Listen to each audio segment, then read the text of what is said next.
tagumpay ng katanungan at masaya dito sa dating. Maraming salamat po sa inyong lahat. Marami akong natutunan mga bagay dito. At hindi ko po aaksayahin ang lahat ng yan. Ilang beses akong sinabihan at pinaalalahanan na ako ay isang madre lamang. Pero una sa lahat, ako ay isang tao. Ako ay isang Kristiyano. At bilang isang Kristiyano, alam ko at alam natin lahat. At kung narito lamang si Kristo, natitiyak kong kasama natin siya sa pakikipakang ito. Katarungan para kay Candacio!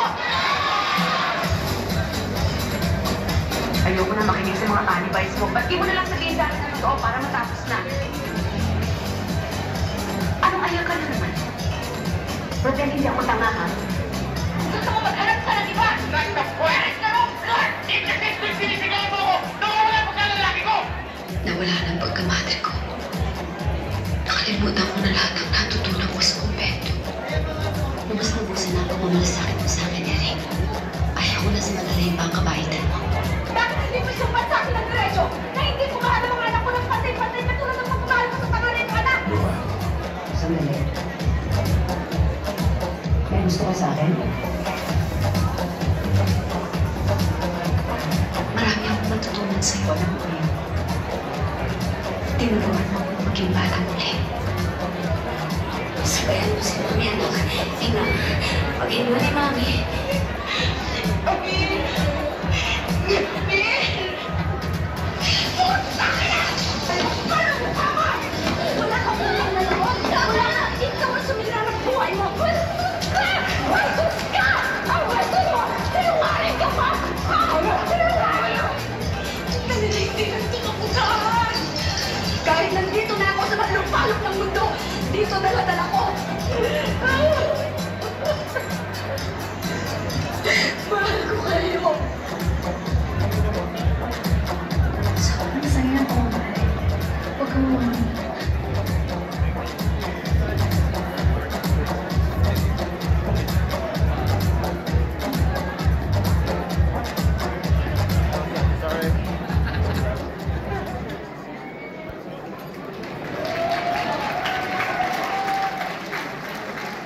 And so the Monty Manibog Lifetime Achievement Award of the Manila International Film Festival is awarded tonight to the one and only star for all seasons, Miss Vilma Santos Recto.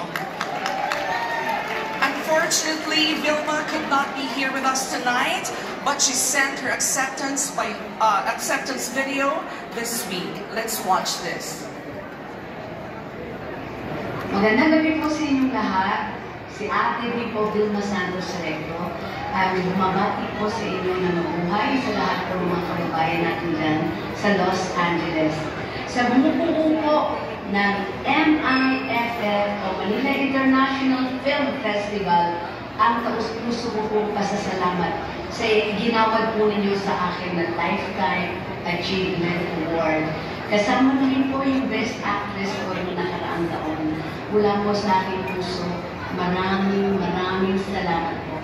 Magsisilbi po itong malaking inspirasyon para sa akin at sa aking pong career at sa aking pong buhay sa napakatagal ko na po sa industriyang ito.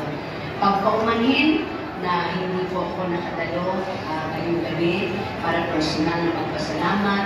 Tayo po naman ngayon ay nasa Batangas at alam po ninyo na tayo po ngayon ay nagkakaroon ng pre-campaign para naman po sa mga kababayan ko sa Batangas. At sa Jane, ibinibigay po ang aming pong servisyo. So sana po, magkita-kita tayo, and to all of you, my best wishes on your future undertakings. May God bless you, and again, congratulations, MIFF. Maraming salamat. Love you!